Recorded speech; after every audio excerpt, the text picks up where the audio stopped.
I just got home from a 3-day camping trip when I felt a sudden urge to visit my cousin that I hadn't seen for years. The memories started flashing back to me as I traveled for several hours. We were just a couple of simple lads who grew far apart when I had to move to the city. And we were easily pleased by the new things and trivial topics that we wouldn't usually see. I knew that he must have remained that way, since I did, and I knew him more than anyone else. A lot of good and bad things happened to me since then, and I assume that he must have experienced the same after 7 years of not seeing each other. I was looking forward to hear what happened to him after such a long time. I heard that his parents passed away just a couple of years after I stopped going to his house, and things must have been hard for him. We liked listening to stories, and I had a lot of them with me that I could share with him, and I thought that I had a pretty interesting experience to share, since I have been to different places and have seen some odd things along the way. But little did I know, the most bizarre and unexplainable story that I could ever come across was the time I went back to his home, which would not be the last. Christopher and his family were living in a small town that was relatively remote. It was like my second home because I grew up without a mother, and my father would always leave me there so that he could go to work. Basically, I spent most of my childhood with Christopher and his family. During high school, I would live with them all throughout my summer vacations. My cousin and I would spend our time walking around and looking for various work from the neighborhood to get a couple of bucks. It wasn't really for the money though. Most of their neighbors were friendly since it was just a very small community. The life in this place was very simple and self-sufficient, so we actually got most of the things for free or in exchange for a couple of hours of labor, which were just usually sweeping the yards and patching up cabins. This kind of lifestyle was probably too bleak for most people, but the times that I spent with this family was the reason why I actually enjoyed my childhood despite the absence of my own family, and I cherished these memories the most. I remember how peaceful it was. The people would always greet you with endearing smiles. It was a lively town with a very welcoming neighborhood, and I was looking forward to experience these things once again when I had arrived. But what I saw was the total opposite of everything that I adored in this place. If it wasn't for the houses and the small establishments that I could still recall, well, I wouldn't have recognized any of it. Now, I should have been greeted right at the moment I set foot in the town. They would often ask how it was like to live in the city, then tell me where I could find Christopher without me even asking. But instead of a place full of life and smiles, it was completely dreary and eerily silent. The streets were littered with withered leaves, and the thickness of the grass looked as if they weren't tended for such a very long time. I walked around for a while in hopes of running across anyone that I would recognize. The stalls and shops looked as if they were just left behind. The market was filled with rotting goods and mold. You would think that something tragic must have happened, bad enough for people to just stop what they were doing and to immediately evacuate. But the bikes, carts, and cars were all there. The roads of the town were simply flattened rough soil. It was easy to see if any tracks of a vehicle would have passed on the streets. It seemed like the life in this town just suddenly stopped and everybody was caught in surprise. They must have traveled by foot, which didn't really make sense at all. I failed to see anyone around, so I decided to head on to Christopher's house, hoping that he was there. The sun was about to set when I arrived. The door was wide open and the house was a mess. It looked as if it had not been cleaned for months. Nobody was there. I checked the rooms and went outside to their yard, and it was then that I noticed something strange on the lawn. Along with the dried out plants that were obviously forsaken, there was a ball of hair on the ground. I already had an idea what it was, but I didn't want to believe it. As I got closer to see it, my heart started to pound and I got goosebumps all over my body. I walked around to see the front of this hairy round thing. I fell on my knees when I realized what it was. It was Christopher's head, laid on the ground amongst the soiled cabbages as if it was just another vegetable waiting to rot. I screamed and cried as I knelt in front of my cousin's decapitated head, wondering what the hell happened and deeply regretful that I didn't come sooner. I looked around to see where the rest of him could be, but I saw nothing. All that was left of him was his head. I sat in front of it and kept on crying as the night finally came. I was already in a severe state of shock, but things were just about to get even weirder. As the sky went dark and the moon showed itself, Christopher's cheek suddenly twitched. The head just opened its eyes and glared at me. After a few seconds, it spoke my name. I immediately stepped back and ran away. How could a decapitated head move and even speak? I was extremely spooked and completely perplexed. I was just mourning at my cousin's death a moment ago, and now I wanted to run away from what remained of him. And then I wondered. Christopher's hair was long. He always kept it shoulder's length. I couldn't exactly see his neck since it was covered by the uneven soil and his long hair. Could it be possible that he was just buried there? The head kept on calling me as I hid inside the house, peeking through the window and trying to make sense of the situation. So it hit me. What the hell was I thinking? How could a decapitated head speak? My cousin was buried in their own yard, and I was there hiding from him like a fool. I quickly ran back out and started scraping up the soil. Christopher was yelling at me at first when I got back to him. He was a bit mad that I had just ran off after seeing his situation instead of helping him immediately. Well, I mean, who wouldn't be? He told me where the trowel was so that I could dig him out faster, and so I grabbed it. As I was digging, I started asking him what the hell happened in the town. But instead of clearing things up, the situation had gotten even more bizarre as I heard his story. A few days ago, the town was totally enveloped in a fog. It was as if the sky descended and covered the land with clouds. They were all wary of it for obvious reasons, so they remained inside their houses at first. Every livelihood was halted for a while.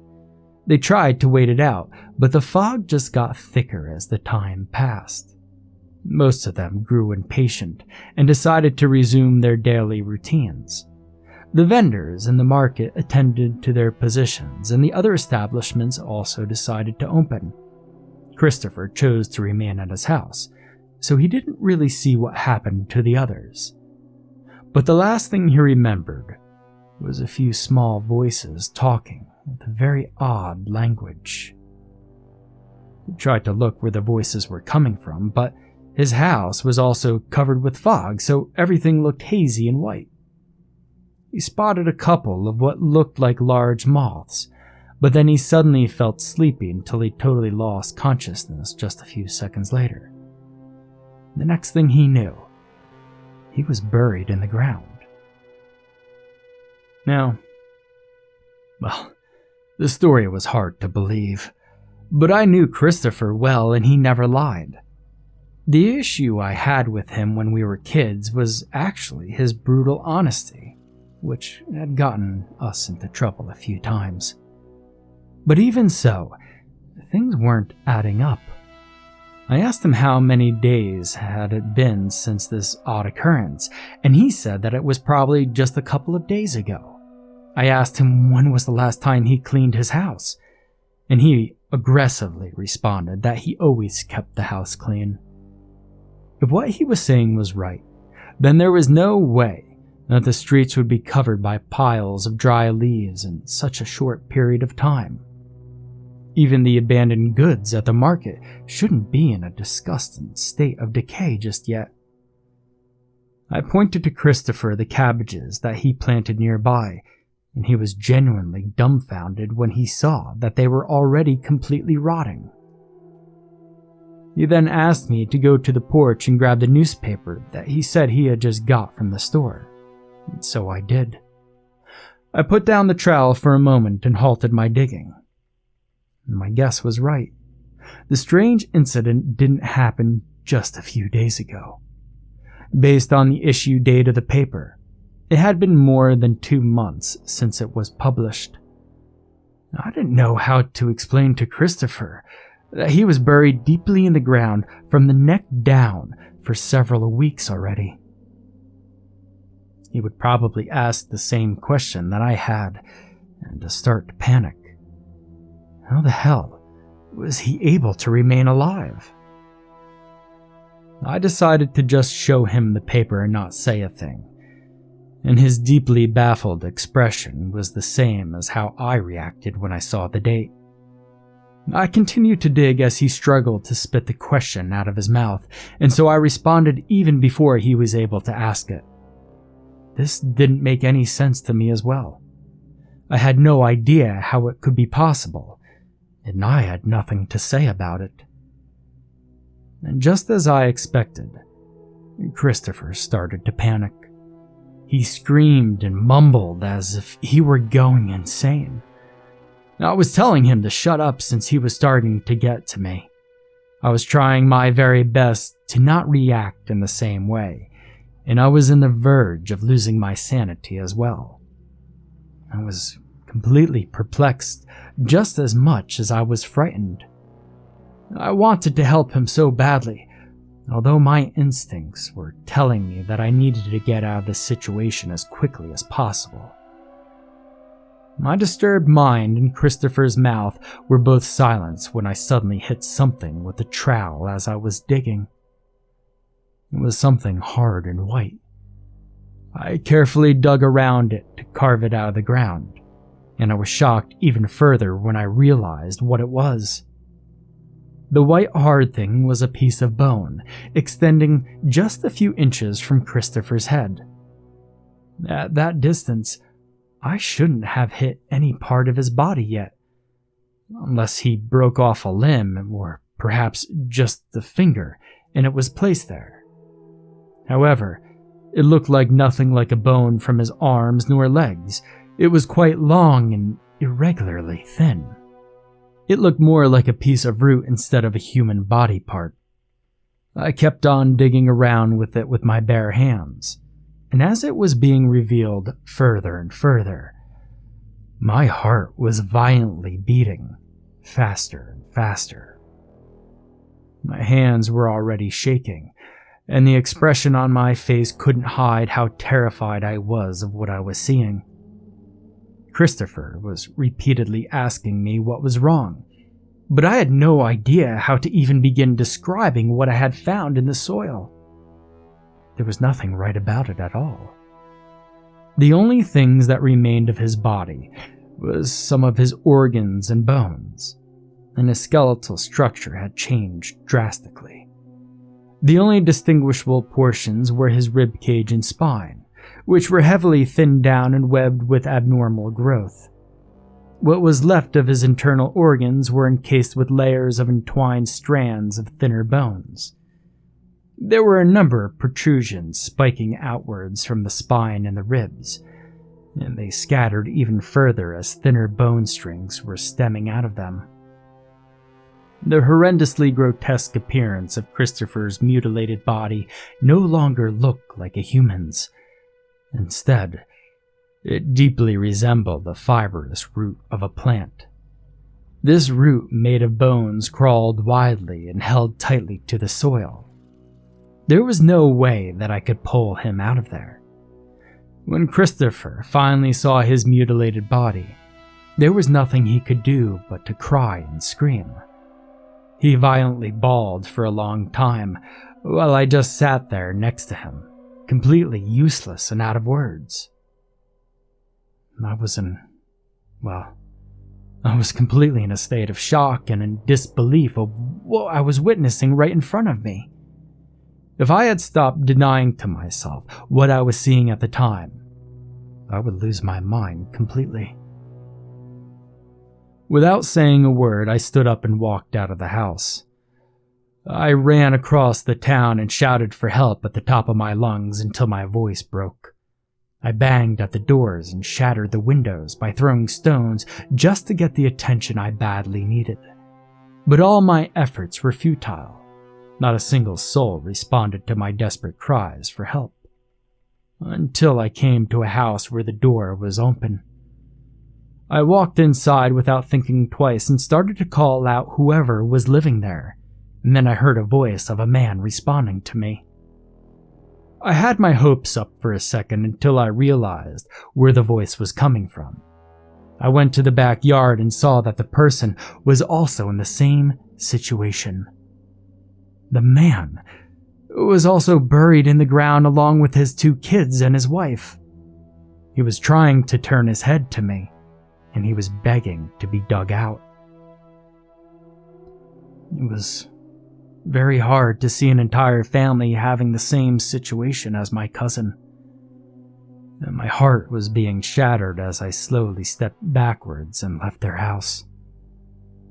There was nothing I could do to help them, and digging them up just so that they could see what had become of them would just make the situation far worse than it already was.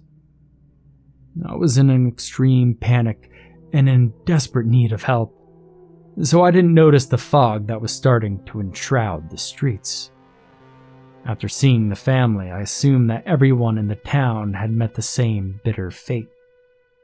I decided to go back to Christopher's house before the fog had gotten even thicker. It was starting to cover my vision, and I was afraid that I would end up losing my way. Christopher finally calmed down when I got back to his house, and I didn't know what to say to him since there was absolutely nothing I could do to help him at that point. He suddenly became eerily calm. I could still see the sadness in his blank stare, but he had this look of someone who just realized something quite profound. Aside from the unexpected change in his expression, a row of vertical creases appeared around his head. I told him that I saw a family that was buried just like him. I was panting in tiredness and in fear. He responded to me in a miserable yet calm whispering voice, and said that he already knew what happened to the family. I ignored what he had just said, and told him that the thick fog was about to cover the town again. Like his previous response, he just said that he was also aware of it.